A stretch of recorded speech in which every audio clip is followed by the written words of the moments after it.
Hello friends, Anhad finance YouTube channel में आपका स्वागत है। हम बात करेंगे पीपीएफ अकाउंट के बारे में। इसकी वेरियस फीचर्स क्या हैं, रिस्क क्या है, इसके क्या क्या फ़ायदे हैं। ये वीडियो मैंने पूरी डिटेल में बनाया है। मैंने हर एक पॉइंट कवर करने की कोशिश की है। चलो स्टार्ट करते हैं वीडियो। पीपीएफ पीपीएफ की फुल फॉर्म है पब्लिक प्रोविडेंट फंड। ये एक सेंट्रल गवर्नमेंट स्कीम है। ये बहुत ही अच्छी स्कीम है, जैसे कन्या, senior citizen scheme, sovereign gold bond scheme. जो सभी गवर्नमेंट स्कीम होती हैं, ऐसी पीपीएफ भी गवर्नमेंट स्कीम है। गवर्नमेंट स्कीम इसे इसलिए बोल रहा हूँ क्योंकि इसमें बाकी एफडी या आरडी की तरह अलग अलग रेट ऑफ इंटरेस्ट नहीं दी जाता बैंक की तरफ से। रेट ऑफ इंटरेस्ट सभी बैंकों में सेम होता है। अभी रेट ऑफ इंटरेस्ट करंटली 7.1 चल रहा है, तो इसका मतलब सभी में इतना ही चल रहा है। और इसमें जो इंटरेस्ट होता है, रिटर्न होते हैं, उनमें कोई टैक्स भी नहीं लगता है। अभी हम वेरियस फीचर देखेंगे पीपीएफ की क्या क्या फीचर्स हैं। पीपीएफ जो होता है 15 साल के लिए होता है। इसको 15 साल के लिए खोल के रखना पड़ता है। अगर इसको कोई एक्सटेंड करना चाहता है तो 5 साल के लिए एक्सटेंड कर सकता है। इसको हम 1 या 2 साल के लिए एक्सटेंड नहीं कर सकते। ये हमेशा ब्लॉक में एक्सटेंड किया जाता है। और इसकी एक्सटेंशन की जो लिमिट है, अपर लिमिट कोई भी नहीं है। मतलब आप एक बार 5 साल के लिए एक्सटेंड कर सकते हो, दूसरी बार फिर 5 साल के लिए एक्सटेंड कर सकते हो। इस तरह आप जितनी बार चाहो उतनी बार एक्सटेंड कर सकते हो। इन्वेस्टमेंट लिमिट इसकी है मिनिमम 500 रुपये से खाता खुलता है और 1.5 लाख तक हम हर एक फाइनेंशियल ईयर में जमा कर सकते हैं। और जो जी हम पैसे जमा कर सकते हैं, इसको हम इंस्टॉलमेंट और लमसम में जमा कर सकते हैं। इंस्टॉलमेंट में हम इसको 12 इंस्टॉलमेंट में जमा कर सकते हैं। 12 इंस्टॉलमेंट हम मंथली भी कर सकते हैं, चाहे हम एक ही मंथ में 12 बार भी कर सकते हैं। 1.5 लाख की लिमिट नहीं क्रॉस होनी चाहिए, लेकिन लमसम भी हम एक ही बार में 1.5 लाख भी जमा करवा सकते हैं। जो हम कभी भी जमा करवा सकते हैं। जो फाइनेंशियल ईयर होता है, जैसे हमारा 1 अप्रैल से लेकर 31 मार्च तक होता है।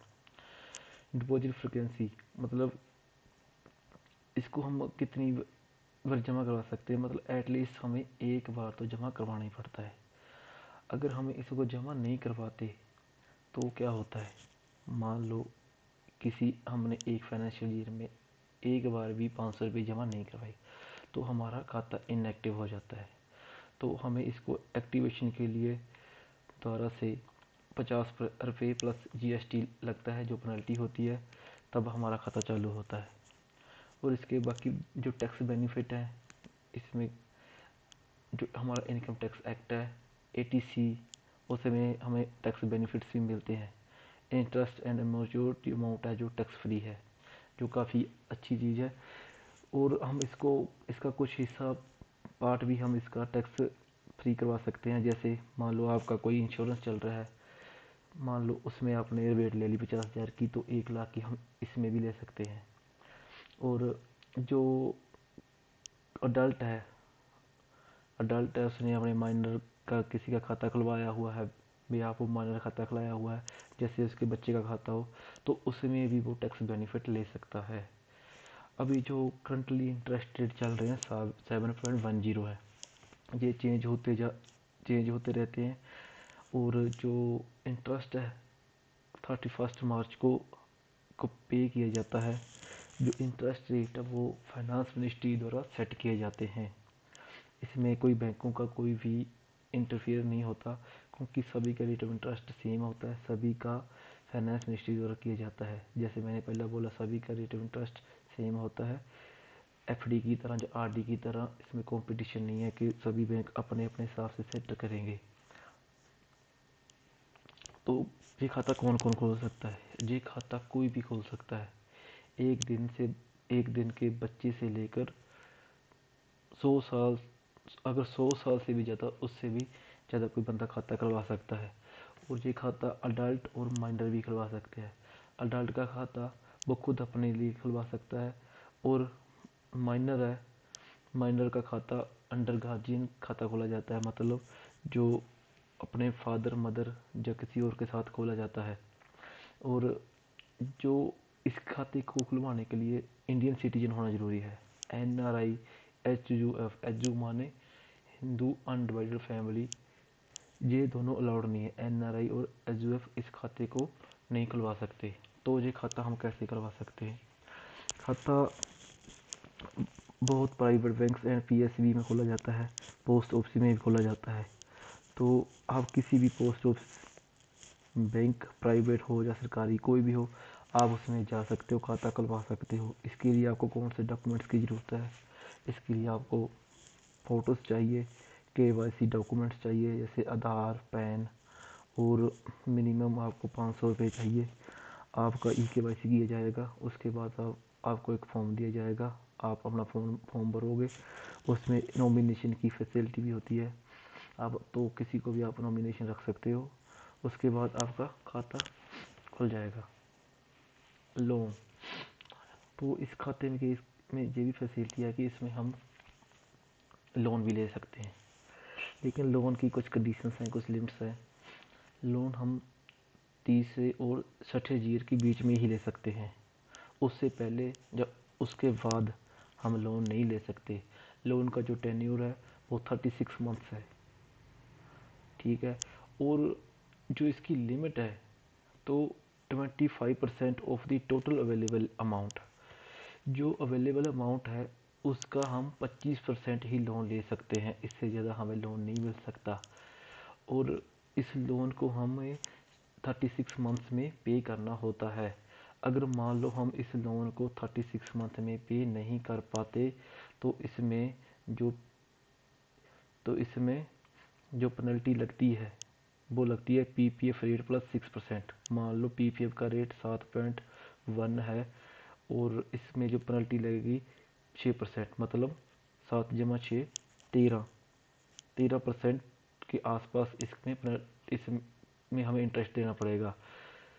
और अगर नॉर्मली हम इसको चलाते रहते हैं तो टाइम पर सब कुछ करते हैं तो हमें 2% का इंटरेस्ट देना पड़ता है।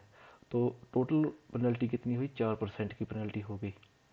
तो अगर हमने 36 मंथ से पहले भी हम इसको पे कर सकते हैं तो हम इसमें दूसरा लोन भी ले सकते हैं, लेकिन कंडीशन वही है, हमें 30 से और 60 साल के बीच ही ले सकते हैं। विड्रॉल, इस खाते में से हम विड्रॉल भी कर सकते हैं। नॉर्मली जो जनरली रूल होता है तो इसमें हम पैसे नहीं निकलवा सकते, लेकिन अगर कुछ सर्कमस्टेंसेस में इसको हमें पैसा निकलवा सकते हैं, लेकिन इसकी भी कुछ कंडीशन है। इसको इसको हमें इसमें से हमें पैसे निकलवाने के लिए हम इसमें 7वें साल से पैसे निकलवा सकते हैं, या फिर अगर हमें 6 साल पूरे हो गए इस खाते को तो हम खाते से पैसे निकलवा सकते हैं, लेकिन ये हम एक साल में सिर्फ एक बार ही निकलवा सकते हैं। और जो विड्रॉल होगा वो 50% होगा। किसका 50%? जो हमारे खाते में बैलेंस होगा 4th फाइनेंशियल ईयर में, उसका हम 50% ही पैसे निकलवा सकते हैं, इससे ज़्यादा हम नहीं निकलवा सकते। क्लोजर, नॉर्मली जो खाता होता है वो 15 साल के बाद ही बंद होता है। अगर किसी ने एक्सटेंड कर लिया 5 साल तो उसका मान लो 5 साल एक्सटेंड कर लिया तो 20 साल की बंद होगा। लेकिन कुछ सर्कमस्टेंसेस में इसको बंद किया जा सकता है, जैसे मान लो अकाउंट होल्डर की डेथ हो चुकी है तो उसको बंद कर सकते हैं, जो पैसा है वो नॉमिनी को मिल जाता है, नॉमिनी के खाते में ट्रांसफ़र हो जाता है। मान लो उसके बाद कोई सीरियस इलनेस हो गई है तब हम इस खाते को 5 साल के बाद बंद कर सकते हैं। और किसी बच्चे की और किसी की हायर एजुकेशन है उसके लिए बंद कर सकते हैं।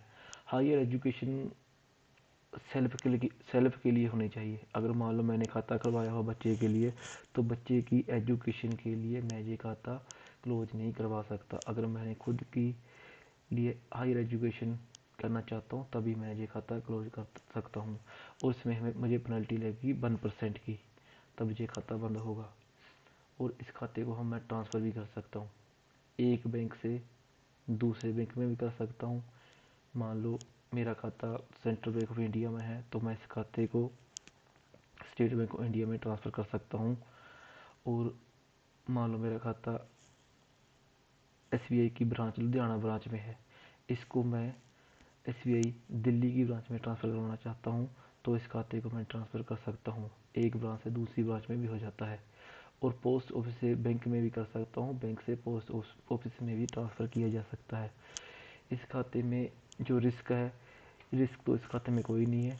इसमें जो रिटर्न है granted free, granted risk, sorry, जो इस खाते में रिटर्न है वो ग्रांटेड होता है, मतलब आपको ये पैसा मिलेगा ही मिलेगा, कुछ भी हो जाए मिलेगा ही मिलेगा।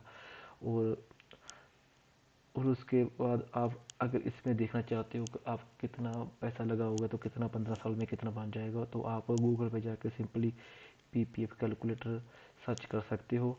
तो वहाँ पर आप अपनी अमाउंट डालकर देख सकते हो कि 15 साल के बाद आपको कितना पैसा मिलेगा। और ये बढ़िया खाता है, इसमें आपको ऐसा करने की ज़रूरत नहीं पड़ती कि आपके पास 30-40 हज़ार पहले इकट्ठे करोगे, उसके बाद आप एफडी करवाओगे। और इसमें आप जब जो आरडी की तरह भी नहीं है कि आपको अपने मंथली कर ली तो हर बार आपको मंथली डालने पड़ेंगे। अगर आपकी किसी साल मजबूरी हो जाती है तो आप 500 रुपये जमा करवा के भी काम चला सकते हो। अगर आपके पास लगता है ठीक ठाक पैसा आ गया तो आप इसको लंप सम में भी जमा करवा सकते हो, इंस्टॉलमेंट में भी जमा करवा सकते हो। तो और भी वीडियो देखने के लिए मेरा यूट्यूब चैनल सब्सक्राइब करें। और आगे और वीडियो लेके आऊँगा, जैसे Sukanya account, senior citizen scheme, sovereign gold bond scheme, Atal pension Yojana, और भी अच्छी वीडियो लेके आऊँगा। धन्यवाद।